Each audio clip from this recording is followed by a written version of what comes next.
Well, I had a good life. Just like any other kid, we wasn't aware of segregation. We just know we supposed to drink out of certain pumps. We wasn't supposed to do this. But my life we just had a good life.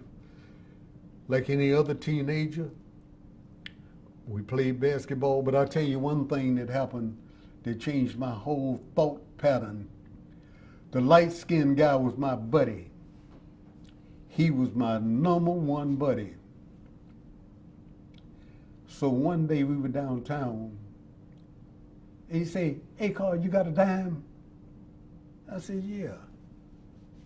I gave him a dime. He said, "Watch this." He went into a store down there, downtown, and got a cup of coffee and looked at the window and laughed at me because he looked so white. He laughed at, and I said to myself, I say, here this nigga can buy more with a borrowed dime than I could with $10,000. If I went in there, he'd try to lynch me. But as time went on, I did go in there alone, you know. When they did what they did in Greensboro, I said they've done something that I wanted to do all my life but didn't have the nerve to do it. Now 4 great men have done this, and I'm going to support them. I'm going to support them and put my life on the line. And my mother and my grandmother said, well, think it over another day. Please don't go down there and do that. Promise me you will think it over another day. So I told them, I'll think it over. I said, I don't know whether it'll be another day or not, but I will think it over. And all during the night, I could hear them in their bedroom mumbling, Mama, do you think he's going to do that? Oh, Lord, Mama, they're going to kill him. If you just look how they're treating the men in Greensboro, they're going to kill him if he goes on there and do that. Please don't go down there and do that. I said, well, I'll think about it. And I did think about it. But I knew what I was going to do. So we were supposed to meet in front of Kress store, S.H. Kress, at approximately 10 o'clock. So I went into the store. I observed the people eating and laughing and talking.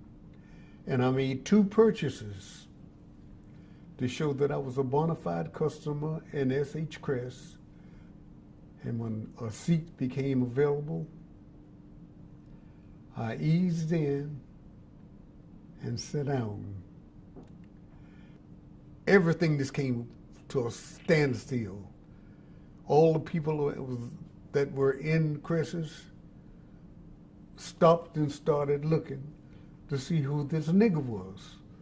And the nigger was me. And as they looked and saw me, it was just a hush that went over the whole store. And the waitress came over to me and she says, sir, we don't serve Negroes here. There's a counter in the back that you can go to, and we will gladly serve you there. I said, I know this is where I wanted to be, and I know the circumstances, and I came here in support of the 4 men who sat down in Greensboro. And the store was in a great amount of confusion. At that time, people were coming around and looking at me like I was some type of animal, just peering at me. One says, have you ever been this close to a nigger before? He said, yeah, I was this close to a nigger before. And we took him out and lynched him.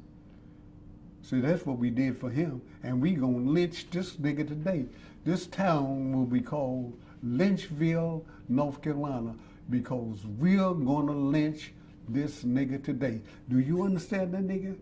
Do you understand it? I didn't shake my head. I just sat there. Nigga, do you understand that this day you're going to die? This is your dying day. That's the way you're going to die today, you know? And I felt the spittle on each side of my face. And lo and behold, as time passed on, people were shouting, nigger, nigger, nigger, go home. I looked up, and there were two black men in beard overalls. And those two black men came and nudged between these two fat white guys. I was glad to see them, and they were tough. This is, Mister, these two crackers starting some shit with you. They said, that's why we came, because we gonna mop up the floor with their white cracker ass. You understand what I mean?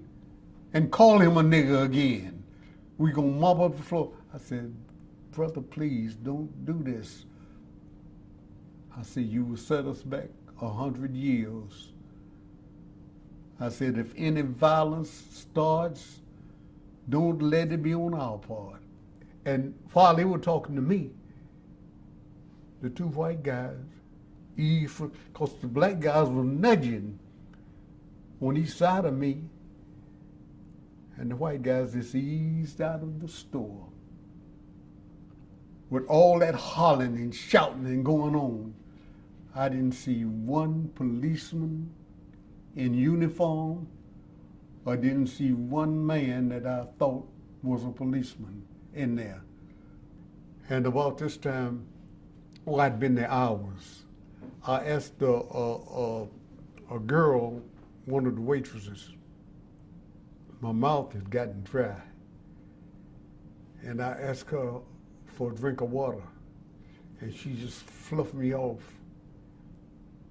and went on around the counter and do what she was doing. And then another white waitress came up and brought me a cup of water and set it there before me. And I drank the water. They sent for her to come back into the kitchen area where they were mixing the food, making. I never saw her again. I think it was, I don't know, 7, 8 hours. I sit right there, because if I had moved from this seat where I was, they would have taken the seat, and I would have never gotten back to sit down, you know? And I remember the people that were around me had food that had been served them, and they took I heard the guy do this in his plate, and push it back on the counter, you know, like he spit in the plate. And people just got up and started leaving all around. People that were sitting, all the white people that were sitting down got up and started leaving and looking at me, you know, and smiling and saying, nigga, you ought to get out of here. That was it. This was the end of the day. And when the end of the day came, I got up, I said the 23rd Psalm, and walked out of the store. And I felt 10 feet tall. There was no violence, no bloodshed, just progress. My mother and my grandmother rushed at the house. Lord, he's alive. Mama, he's alive. Oh, Mama, God has spared us. He's alive and he's back home. And they just hugged me. Both of them had bloodshot eyes, my mother and my grandmother, from crying so. And they just hugged me and hugged me and hugged me. When I went back to work, the blacks were afraid to mingle with me. They were afraid to do anything. In fact, they were afraid to even speak to me. And when the sit-in movement started, the president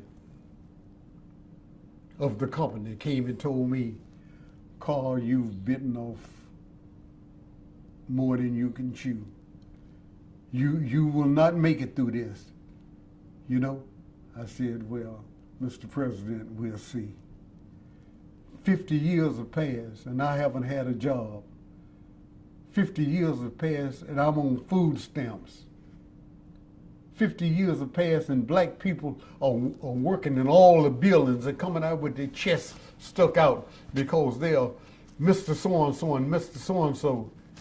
And they wouldn't be there doing that if I hadn't come down here and ate the bitter dirt for them to do it.